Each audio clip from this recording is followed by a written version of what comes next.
So sometimes I think when you look at the original product and you think to yourself, what can be done with this? What can be improved upon this? You're sort of asking a question, and like all things in the world, there's always going to be somebody that will look at something original and try to figure out a way to make it better. Is that even possible?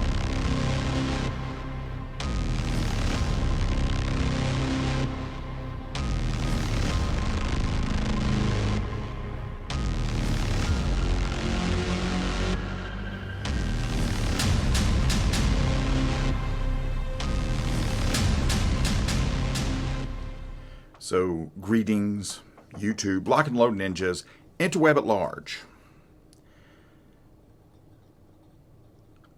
I'm not a big proponent of doing versus videos or comparison videos, but I do it sometimes simply because of questions that come up in my own mind. And I've been through phases. Let me explain. I went through a phase where I decided to not have Glocks. And so I was looking for anything that I could that wasn't a Glock. And I tried many superb pistols along the way. And I know that there are many superb pistols. I have SIGs, I have SIG P320s, I have CZ P10s. There's plenty of guns that are not Glocks that are superb. One thing I like about the modern era is that certain things from time to time get reimagined. Like you have the classic Star Trek, and then you have the modern Star Trek. You had as an example of the way guns are reimagined, the CZ P07. And then the Chris Spinks, which is a clone of that, which takes the platform a little further. And then, of course, with the 1911, that sort of like detonated, didn't it?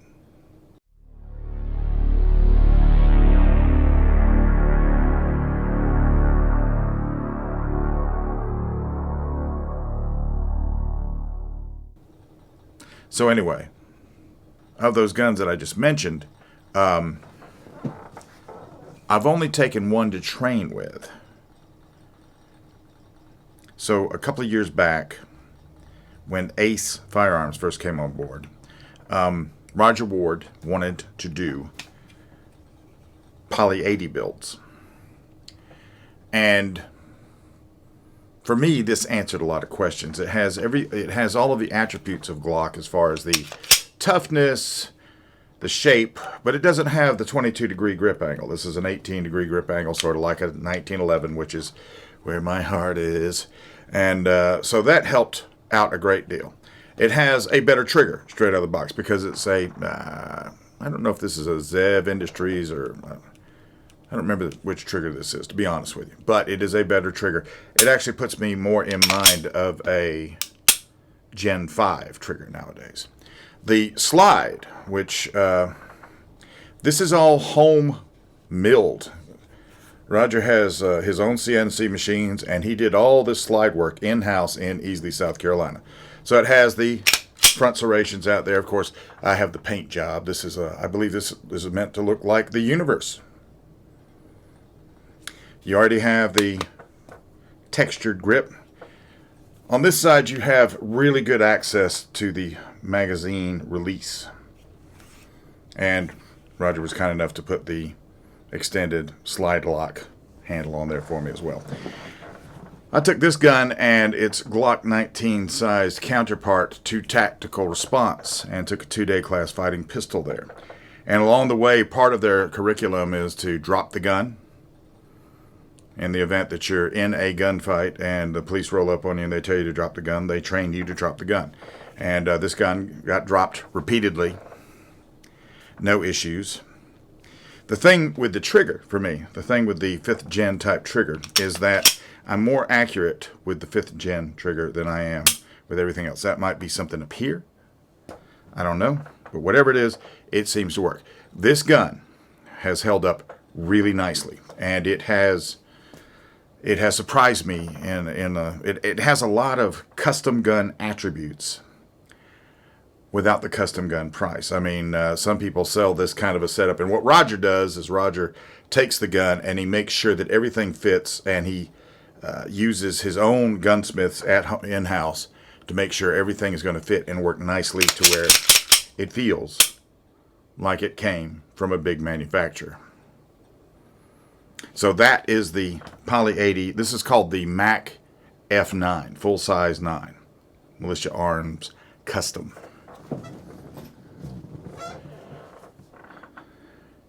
Prior to going to tactical response,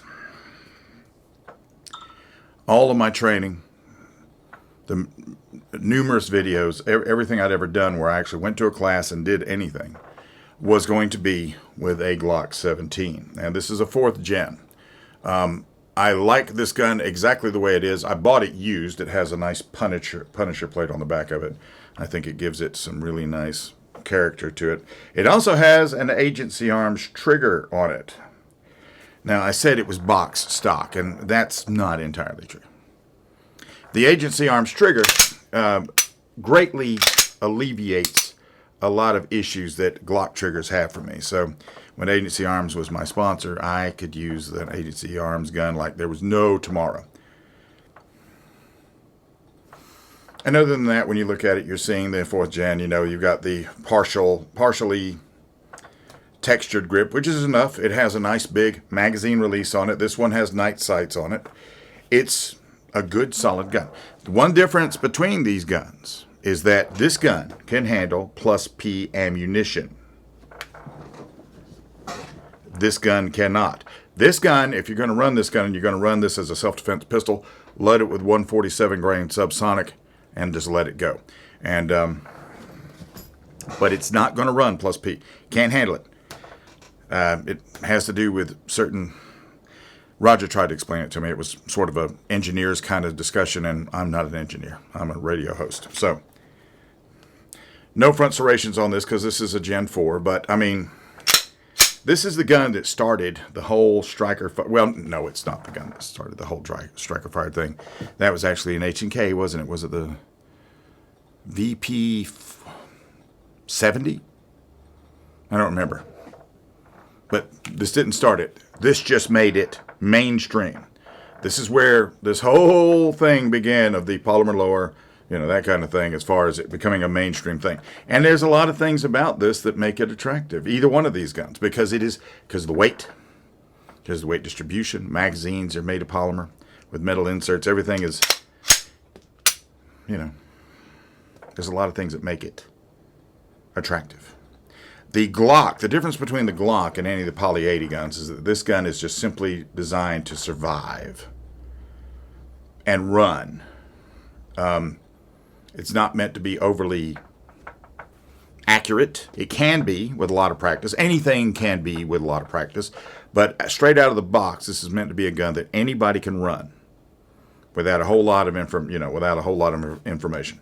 For those that were like, well, it doesn't have a safety. Well, neither does a revolver. And that's most of the guys that were picking these up were coming from revolvers because law enforcement was picking this up. So they were coming from revolvers, and what they needed was a gun that they could pick up and go. The problem that they ran into is that this trigger in the striker configuration, when it is cocked and locked and ready to rock, is easier to pull, and it's 5.5 pound pull, which I don't even know what this one is. This is easier to pull than a double action, single action revolver. So the first shot feels like the second shot. So there were some tragedies that went along with the adoption of these, but that's why they came out with the New York trigger. And now in New York, the NYPD, if they're carrying Glocks, they're carrying a gun with a 12-pound trigger pull. They tried to make up for the difference in training by getting a 12-pound trigger pull. But how do they shoot? Only one way to find out.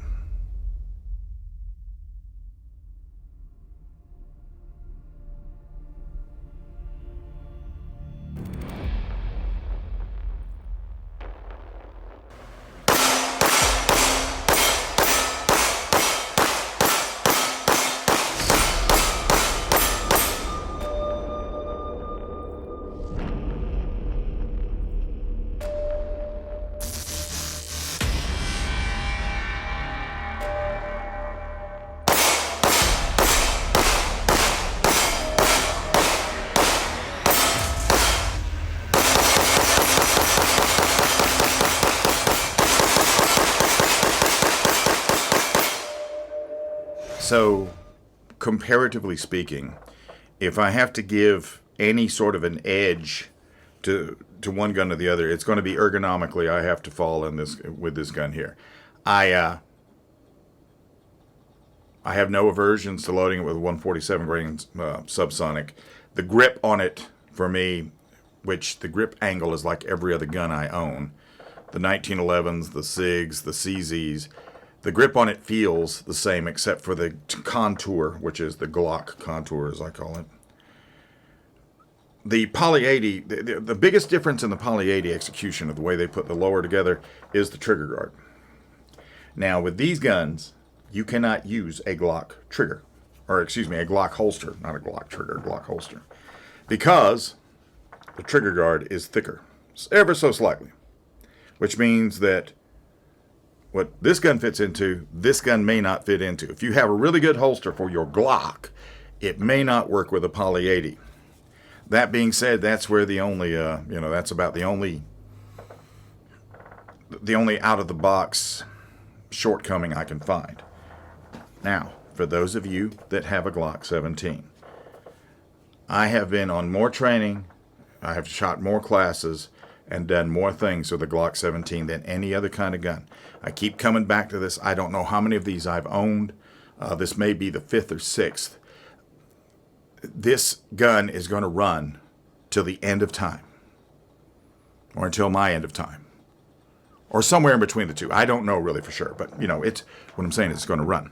And having one of these means you have a pistol that sort of set a standard back in the 80s. And practicing with it and carrying it, there's a lot of advantages to carrying this gun. A lot of advantages. Lots of accessories made. The magazines for this gun all the way down to the Glock 26. All the magazines that fit into this will fit in the Glock 26. They'll fit in the Glock 19. You understand what I'm saying? So if you have the family and you're carrying it and you just want to have one caliber, you don't have to buy as many accessories for your Glock 26 as, say, you would for your Glock 17. Now, having said that, same thing holds true to this, and they're coming out with more and more lowers. Poly 80, I think, has a SIG P320 lower coming out, and this is becoming a less expensive alternative to buying a full-on name brand gun. They are a lot of fun to shoot. This one has never had a problem at all. It hasn't had an ammunition problem. It hasn't had a magazine issue. It hasn't had a problem at all. With tactical response, I had to throw this thing all over the place. It was landing on the dirt. We didn't bury it or anything, but in the end, a couple of instructors took a couple of trigger pulls with it, and they liked it. This does have slightly better range manners. Roger went to great lengths to make sure this gun is fairly well balanced. The spring, Roger understands the importance of getting the spring right and everything else. This is actually a little more tuned towards me than, say, a out-of-the-box Glock would be. So if you're looking for a comparison, if you want me to say this gun is better than this gun, here's what I'll say. If you have this gun, you don't need to worry about this gun.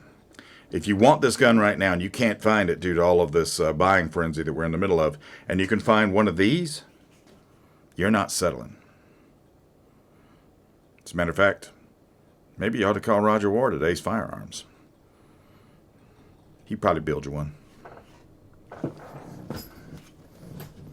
So,